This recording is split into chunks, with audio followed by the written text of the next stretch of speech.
Hello and welcome friends. मैं हूं आकाश कोटनाला। आप देख रहे हैं yoga and Ayurveda science YouTube channel. दोस्तों, आज फिर से न्यू टॉपिक न्यू लेक्चर लेकर के मैं आपके बीच उपस्थित हूं। आज हम यहां पर श्रीमद् भगवद गीता में वर्णित स्थित प्रज्ञ के स्वरूप के बारे में चर्चा करने वाले हैं। इससे पूर्व श्रीमद् भगवद गीता ग्रंथ हो, योग के सभी ग्रंथों से संबंधित आपको चैनल पर 650 प्लस लेक्चर्स दिए जा चुके हैं। आप जिन्हें चैनल पर जाकर के देख सकते हैं, कुछ नया सीख सकते हैं। यहां पर हमने श्रीमद् भगवद गीता की सीरीज प्रारंभ की है, जिसके अंतर्गत अभी तक हम यहां पर आपको 8 से 9 लेक्चर यहां पर दे चुके हैं। आज हम यहां पर स्थित प्रज्ञ के स्वरूप के बारे में जानेंगे। ये सब के बारे में जाने उससे पूर्व जो ग्रंथ है, ग्रंथ का परिचय अगर हम यहां पर प्रारंभ करें तो जैसे कि आप देखेंगे, श्रीमद् भगवद गीता संस्कृत साहित्य का एक अलौकिक ग्रंथ है, जिसका वर्णन महाभारत के छठे पर्व में प्राप्त होता है। जब हमने श्रीमद् भगवद गीता का परिचय, श्रीमद् भगवद गीता में वर्णित योग का स्वरूप, आत्मा का स्वरूप, ये सब के बारे में जाना, तो वहां पर भी हमने परिचय के बारे में वहां पर देखा था। तो आपको ध्यान रखना है, जो श्रीमद् भगवद गीता ग्रंथ है, संस्कृत साहित्य के अनेक ग्रंथों में से एक मुख्य ग्रंथ माना जाता है, जो कि सबसे अलौकिक है। आपको ध्यान रखना है कि इसका वर्णन हमें महाभारत में प्राप्त होता है।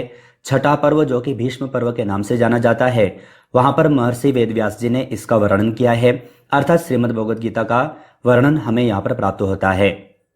तो ये सब आपको ध्यानपूर्वक समझना है, परिचय आपको ध्यान में होना चाहिए। अब अगर हम यहाँ पर अपने मुख्य टॉपिक की ओर चलें, यानी कि स्थित प्रज्ञ के स्वरूप को यहाँ पर जाने, तो यहाँ पर सर्वप्रथम हम देख लेते हैं कि आखिर स्थित प्रज्ञ क्या है, श्रीमद् भगवद गीता में इसको दर्शाने की आवश्यकता क्यों पड़ी। तो आपको ध्यान रखना है कि जो श्रीमद् भगवद गीता ग्रंथ जो मूल रूप से यहाँ पर जो चर्चा हो रही है, वह भगवान श्री कृष्ण और अर्जुन के बीच में हो रही है। युद्ध प्रारंभ होने वाला है, दोनों ओर से सेनाएं इकट्ठी हो चुकी हैं। उस बीच अर्जुन को मोह उत्पन्न होता है। भगवान श्री कृष्ण उसी मोह को दूर करने के लिए अनेक चर्चाएं वहां पर करते हैं, सभी प्रकार के योगों की वहां पर चर्चा करते हैं, जैसे कि कर्म योग है, भक्ति योग है, ज्ञान योग है, सबके विषय में चर्चा करते हैं। उसी दौरान भगवान श्री कृष्ण स्थित प्रज्ञ के स्वरूप को भी दर्शाते हैं। भगवान श्री कृष्ण अर्जुन को कहते हैं कि अर्जुन, तुमने अनेक ज्ञानियों की बातें सुनी, अनेक व्यक्तियों की आपने बातें सुनी, उनके विचार आपने पढ़े, तो उस बात को सुन करके, उन विचारों को सुन करके आपकी जो बुद्धि है वह भ्रमित हो चुकी है। सत्य क्या है, असत्य क्या है, तुम जान नहीं पा रहे, क्योंकि आपकी जो बुद्धि है वह भ्रमित हो चुकी है। सत्य असत्य का निर्णय नहीं ले पा रहे हो। तो उस दौरान भगवान श्री कृष्ण अर्जुन को कहते हैं कि आपको स्वयं में स्थित होना चाहिए, अपने स्वरूप में स्थित होना चाहिए, परमात्मा की ओर अग्रसर होना चाहिए। तत्पश्चात अगर जो आप ऐसा करते हैं तो सही क्या है, गलत क्या है, इसका ज्ञान तुम्हें प्राप्त हो जाएगा। अर्थात आपको स्थित प्रज्ञता की ओर चलना चाहिए, अर्थात अपने स्वरूप में स्थित होना चाहिए। स्थित प्रज्ञ का तात्पर्य ही यही है। तत्पश्चात जब भगवान श्री कृष्ण अर्जुन को स्थित प्रज्ञ की व्याख्या करते हैं, तो उस दौरान भगवान श्री कृष्ण से अर्जुन स्थित प्रज्ञ के स्वरूप के बारे में पूछते हैं। कहते हैं कि जिस स्थित प्रज्ञ की आप चर्चा कर रहे हैं, उसमें स्थित व्यक्ति कैसा होता है, कैसा उनका चाल चलन होता है, कैसा वह व्यवहार कर पाते हैं। तो इसी को दर्शाते हुए आपको ध्यान रखना है कि यहाँ पर स्थित प्रज्ञा का यहाँ पर प्रारंभ हुआ। अब यहाँ पर देखेंगे, जब हम श्रीमद् भगवद गीता का दूसरे अध्याय में 54 नंबर का श्लोक जब पढ़ते हैं, तो यहाँ पर अर्जुन भगवान श्री कृष्ण से पूछते हैं, स्थित प्रज्ञस्य का भाषा समाधिस्तस्य केशव स्थित अधि किम प्रभासेत किमासीत व्रजेत किम। अच्छा, एक बार आपको और ध्यान रखना है कि प्रत्येक टॉपिक आपको प्रारंभ करने से पूर्व यहाँ पर श्लोक तो आपको मिल जाएंगे, लेकिन आपको उसकी भूमिका याद होनी चाहिए कि स्थित प्रज्ञ के बारे में आखिर यहाँ पर चर्चा क्यों आई, तो वो हमने यहाँ पर देखा। उसी प्रकार से जब आत्मा के विषय में हमने देखा, तो आत्मा की चर्चा क्यों की गई, योग की चर्चा क्यों दर्शाई गई गीता में, तो वो भूमिका आपको याद होनी चाहिए। ये सब आपको वेबसाइट पर भी मिल जाता है, वहां पर भी दिया गया है, और चैनल पर प्रत्येक लेक्चर को भी मैं आपको यहाँ पर दे रहा हूं। तो जब यहाँ पर भगवान श्री कृष्ण अर्जुन को स्थित प्रज्ञ को दर्शाते हैं, वहां पर कहते हैं कि आपको अपने स्वरूप में स्थित होना चाहिए, परमात्मा की ओर अग्रसर होना चाहिए। तब यहाँ पर भगवान श्री कृष्ण से अर्जुन प्रश्न करते हैं, स्थित प्रज्ञ से का भाषा, यानी कि जो स्थित प्रज्ञा है उसकी भाषा क्या है, उसकी परिभाषा क्या है। समाधिस्तस्य केशव, कौन सा जो समाधि में स्थित जो व्यक्ति हैं, केशव किसको कह रहे हैं, केशव अर्थात भगवान श्री कृष्ण। ध्यान दीजिएगा, अर्जुन के लगभग 10 से 12 नाम हैं। भगवान श्री कृष्ण को भी यहाँ पर अर्जुन कई नामों से पुकारते हैं। आगे कहा स्थित किम प्रभासेत, उसकी परिभाषा यहां पर कर रहे हैं, कहा कि मासीत व्रजेत किम, वह कैसा आचरण करता है। तो अब यहां पर आप ध्यानपूर्वक समझें, अर्थ देखें। कहा इस समाधि में स्थित परमात्मा को प्राप्त हुए स्थिर बुद्धि पुरुष के क्या क्या लक्षण हैं। तो जो समाधि में स्थित परमात्मा को प्राप्त हुए, यानी कि जो स्थिर बुद्धि है, स्थित प्रज्ञा है, उसके लक्षण क्या क्या हैं। अर्थात वह जो स्थिर बुद्धि जो पुरुष है वह बोलता कैसे है, बैठता कैसे है और चलता कैसे है। तो ध्यान दीजिएगा, ये जो प्रश्न कर रहा है यह अर्जुन प्रश्न कर रहे हैं, भगवान श्री कृष्ण से पूछ रहे हैं स्थित प्रज्ञा के बारे में। यानी कि जो परमात्मा में स्थित हो चुका है, समाधि में स्थित हो चुका है, उस व्यक्ति का व्यवहार कैसा होता है, उसको यहां पर पूछा गया। अब इसके जवाब में भगवान श्री कृष्ण अर्जुन को बताते हैं। तो इसके बाद का जो स्थित प्रज्ञा का स्वरूप यहां पर दर्शाते हुए भगवान श्री कृष्ण अर्जुन को 55 नंबर के श्लोक में कहते हैं, प्रजहाति यदा कामान सर्वान पार्थ मनोगतान आत्मन्येवात्मना तुष्ट स्थित प्रज्ञस्तदोच्यते। ध्यान दीजिएगा, इस प्रकार से प्रश्न आपको यूजीसी नेट के एग्जाम में पूछे जाते हैं। और अगर जो आप योग से मास्टर या फिर पीजी डिप्लोमा कर रहे हैं तो आपको ध्यान रखना है, ये लेक्चर आपके लिए है। इस प्रकार से टॉपिक आपको एग्जाम में पूछे जाते हैं। और अगर जो आप कॉलेज के छात्र अगर आप इस लेक्चर को देख रहे हैं तो मैंने आपको ये सब के बारे में बताया भी है, किस प्रकार से आपको एग्जाम में प्रश्न आते हैं। मैंने आपको क्लासेस में बताया भी है, लेक्चर दिए हैं आपको, तो वहां पर भी ध्यान दीजिएगा। और यहां पर जो मैं आपको समझा रहा हूं यहां पर भी दृढ़ता पूर्वक ध्यान दीजिएगा। तो कहा प्रजहाति यदा कामान सर्वान पार्थ मनोगतान आत्मन्येवात्मना तुष्ट स्थित प्रज्ञस्त दोच्यते, यानी कि स्थित प्रज्ञ तद उच्यते, उसे स्थित प्रज्ञ कहा जाता है। किसे कहा जाता है तो ध्यानपूर्वक समझें। कहा कि जिस काल में यह पुरुष मन में स्थित सभी कामनाओं को त्याग देता है, वह जो पुरुष है, कोई भी पुरुष जब वह अपने मन में उठने वाली सभी कामनाओं का त्याग कर देता है और आत्मा से आत्मा में ही संतुष्ट रहता है, उस काल में वह जो व्यक्ति है, वह जो साधक है, वह स्थित प्रज्ञ कहलाता है। तो ध्यान दीजिएगा, स्थित प्रज्ञा किससे कहा गया। तो भगवान श्री कृष्ण अर्जुन को समझाते हैं कि जिस काल में, काल यानी कि समय, जिस समय यह मनुष्य या भी कोई भी मनुष्य उसके मन में उठने वाली जितनी भी कामनाएं हैं उन सब का वह त्याग कर देता है और अपने स्वरूप में स्थित हो जाता है, यानी कि आत्मा से आत्मा में संतुष्ट रहता है। उस दौरान उस व्यक्ति को, उस साधक को, उस मनुष्य को स्थित प्रज्ञ कहा जाता है। तो ध्यानपूर्वक समझे। इससे संबंधित और भी श्लोक हैं जो कि मैं आपको यहां पर दे देता हूं। 56 नंबर के श्लोक में कहते हैं, दुखे स्वनुद्विग्न मनः सुखे सुविगत स्प्रियः वीत राग भय क्रोधः स्थित धीर मुनि रुच्यते।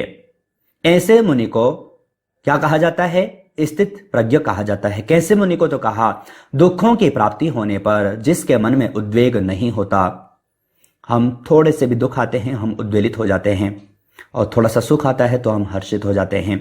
तो कहा कि जो दुखों में भी जो जिसका मन उद्वेग न हो, सुख में भी जिसका मन सर्वथा निष्प्रिय रहे, यानी कि कोई भी इच्छा, कोई भी आसक्ति न रहे, जिससे हमें सुख की प्राप्ति हो उसमें हमारी आसक्ति न हो, और जहां से हमें दुख की प्राप्ति हो तो दुख प्राप्त होने पर भी हमारा मन उद्वेलित न हो, अर्थात न सुख में न दुख में उद्वेलित न हो, हम शांत अर्थात स्थिरता पूर्वक रहें।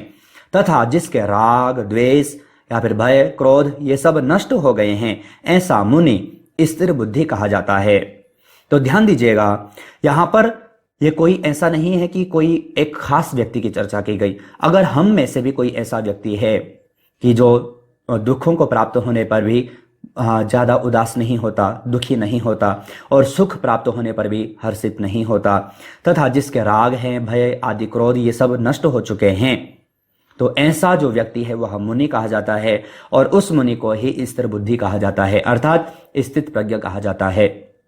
तो ध्यान दीजिएगा, यहां पर भगवान श्री कृष्ण ये सब अर्जुन को दर्शा रहे हैं, अर्जुन को कह रहे हैं, क्योंकि अर्जुन हैं क्षत्रिय, उनका जो धर्म है युद्ध करना है, और अपना धर्म छोड़ करके ज्ञानियों जैसे शब्दों का व्याख्यान देते हैं भगवान श्री कृष्ण को, तो भगवान श्री कृष्ण अर्जुन को कहते हैं कि अभी आपका जो धर्म है वह धर्म कुछ और ही है, युद्ध लड़ना है। देखो कई बार मैं पिछले लेक्चर में भी बताया हूं कि ये जो युद्ध है, कई बार लोग कहते हैं कि अन्य लोग कहते हैं कि आपका जो गीता है वो तो युद्ध करना लड़ाती है, सिखाती है। तो ध्यान दीजिए कि ये सामान्य युद्ध नहीं था, धर्म युद्ध था, धर्म युद्ध था। तो इसमें इस प्रकार की भावनाएं या फिर इस प्रकार की चर्चाएं नहीं हैं, तो ध्यान दीजिएगा। आगे एक और श्लोक यहां पर दिया गया है 58 नंबर के श्लोक में आप देखेंगे, कहा यदा सहरते चायम कुरुमोंगानी व सर्वशः इंद्रियाणि इंद्रियार्थेभ्यस् तस्य प्रज्ञा प्रतिष्ठिता।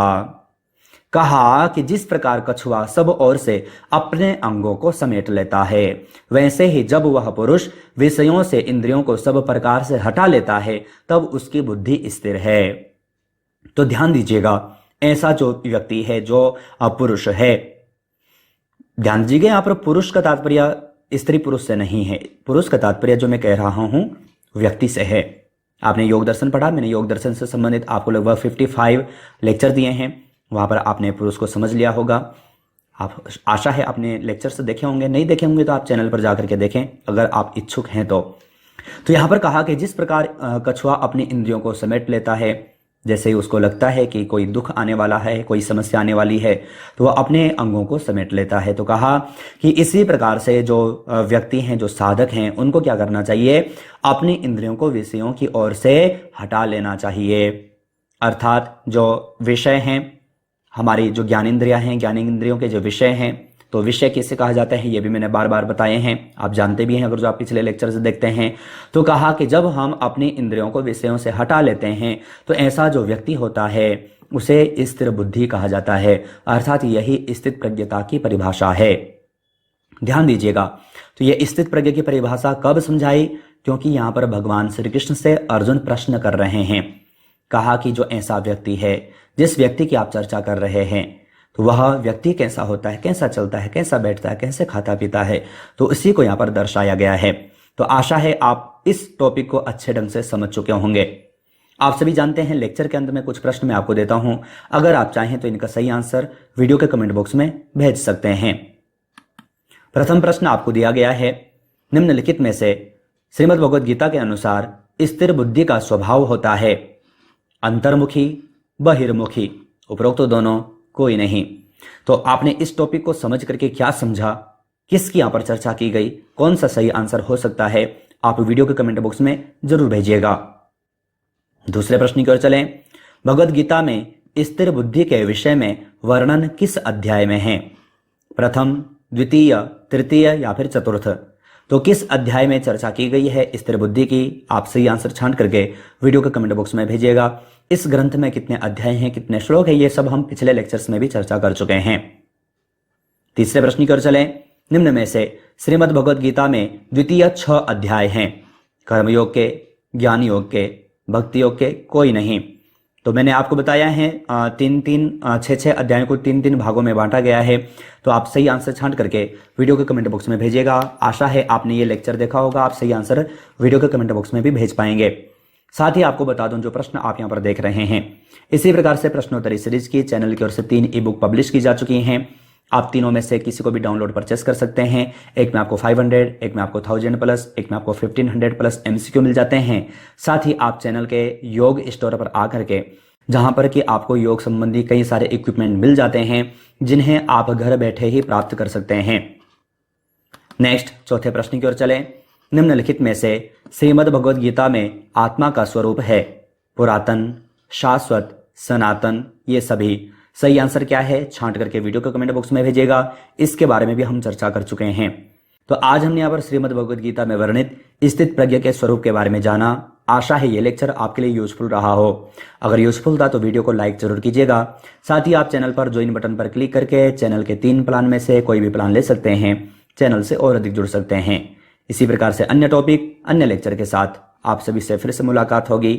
लेकिन तब तक आप अपना और अपनी फैमिली का बहुत ख्याल रखिएगा। बाय।